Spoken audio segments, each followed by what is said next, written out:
Oh yeah.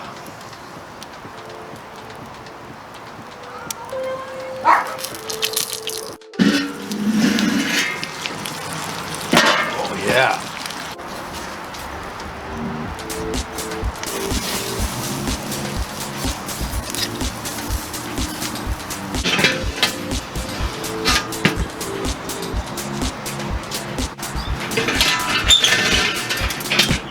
Oh yes.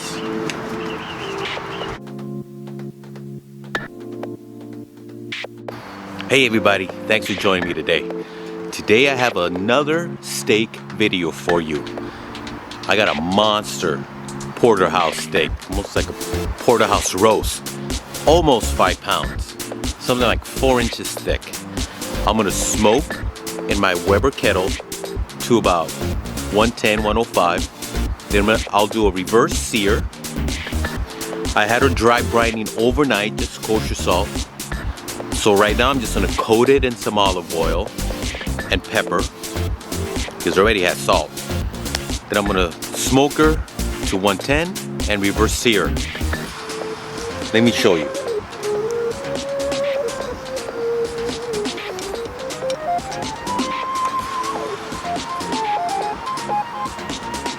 As big as my face. Stick around, it's gonna be fun. Alright, there she is. All I'm gonna do, I'm gonna rub her with some olive oil.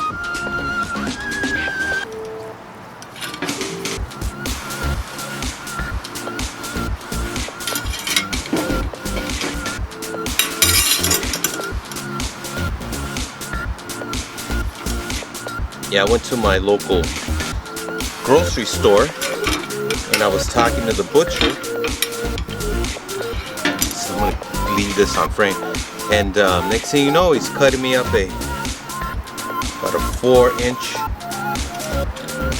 porterhouse roast, and I did not complain. I just took it. I think I asked him for a 3-incher. That's okay.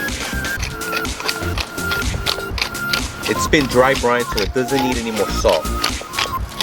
I'm gonna give it a nice pepper. All it's gonna be is just salt and pepper. I think with a steak like this, you just wanna let the steak shine through.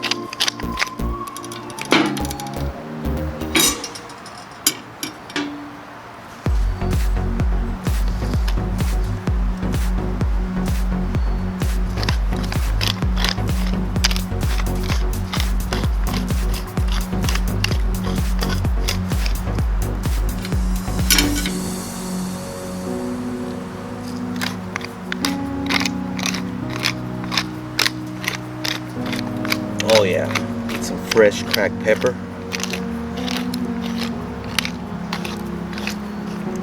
Get out of here, flies.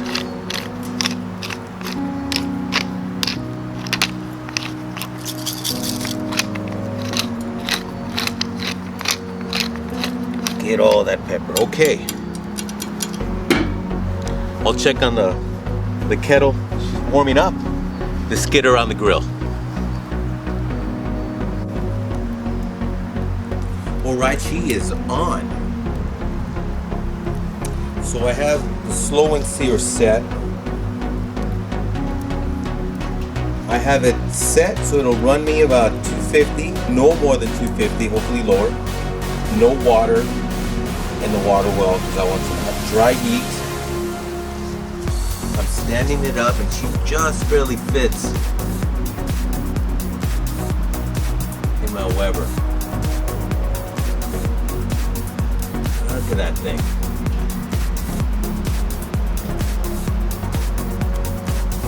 Alright. I'm going to let it go to 105, 110. And we'll do a reverse sear. In the meantime, I'll be basting her with some seasoned butter.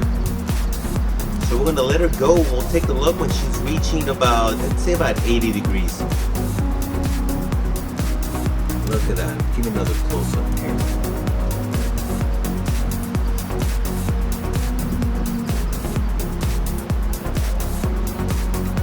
Beautiful. Alright, she's at 58 degrees. I went ahead and basted her with some butter, with garlic, some fresh herbs. See, that color is getting really nice. I should say that I am using pecan and mesquite wood chips, and I'm using Kingsford cherry charcoal, which I kind of like. That cherry charcoal Kingsford tends to last a little longer than the blue. She's looking really, really nice. I like the color. I'm gonna let her go for another 20-30 degrees and take another look.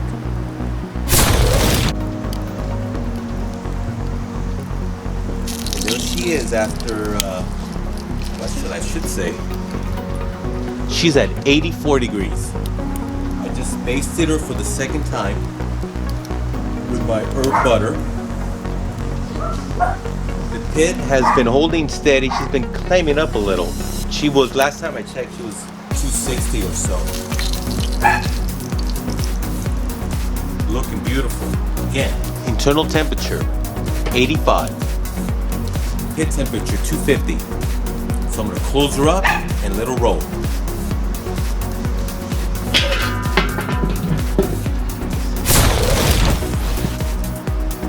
All right, she is at 113. Maybe gone over a little bit, that's okay. Look at that. That's beautiful. Now I'm gonna sear her off. And right here.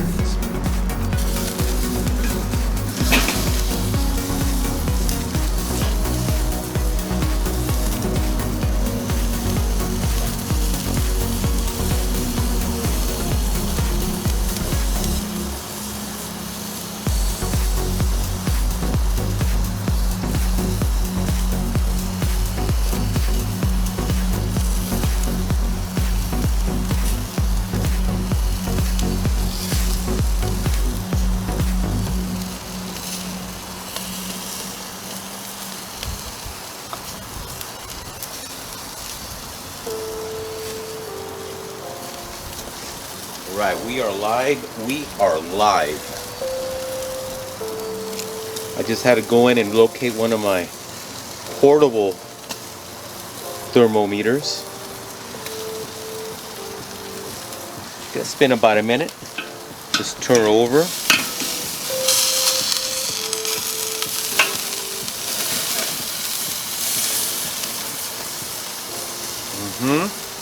How's that look? Beautiful. Let me check her temp. I'm gonna check the fillet side.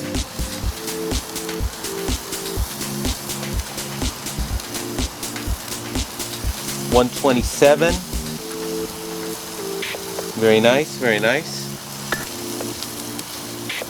And we're just gonna stay live right now. We're not gonna cut away. So I've seared her on one side for about a minute and a half. Starting with the base. We did the other side about a minute and a half. Turned it over. We're closing in on a minute right now. There she is. She's done. Rested her for about a half hour. Everybody wants to eat. Beautiful color. Let me swing over around real gently here.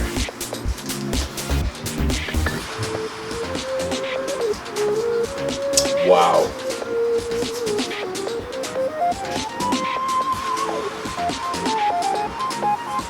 That is a piece of meat and a half right there, ladies and gentlemen.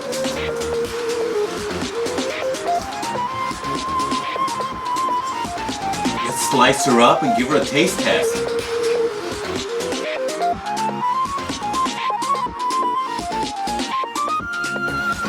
All right. Let's give her a taste.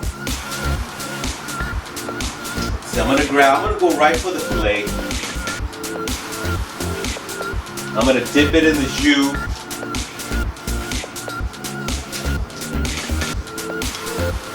Okay.